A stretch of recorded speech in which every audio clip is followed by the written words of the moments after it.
Israel ने उतार दिया है अपना सबसे खतरनाक फाइटर जेट F-35 जो उसे अमेरिका से मिला है। इसका मुकाबला करने के लिए दावा किया जा रहा है कि ईरान को मिल गया है रूस का S-400 एयर डिफेंस सिस्टम। इसलिए फारस की खाड़ी के ऊपर कुछ अशुभ होने वाला है।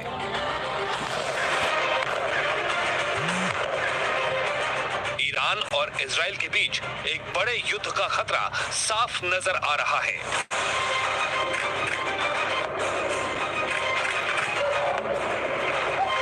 अगर युद्ध हुआ तो F-35 और S-400 इन दोनों की टक्कर जबरदस्त होने वाली है। इस युद्ध में सबसे नए हथियारों के मुकाबले की 100% गारंटी है। साथ में दो सुपर पावर अमेरिका और रूस के हथियारों का ऐसा मुकाबला हो सकता है जो दुनिया ने यूक्रेन की जंग में भी नहीं देखा।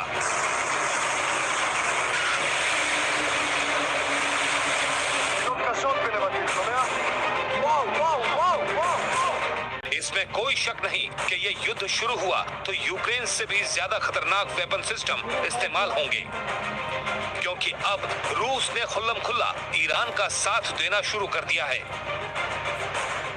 लेकिन दूसरी तरफ बाइडेन है और बाइडेन की पूरी कोशिश है कि इजराइल के हथियारों की धार कम ना हो।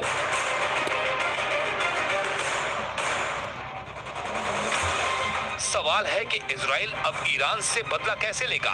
ईरान पर हमला करने के लिए उसके पास टारगेट तो हैं, लेकिन उन पर वार करने के लिए इजराइल के पास सबसे बड़ा हथियार F-35 ही है। दूसरा हथियार इजराइल की जेरिको मिसाइल है जो 11,000 किलोमीटर तक वार कर सकती है। ऐसी मिसाइल को इजराइल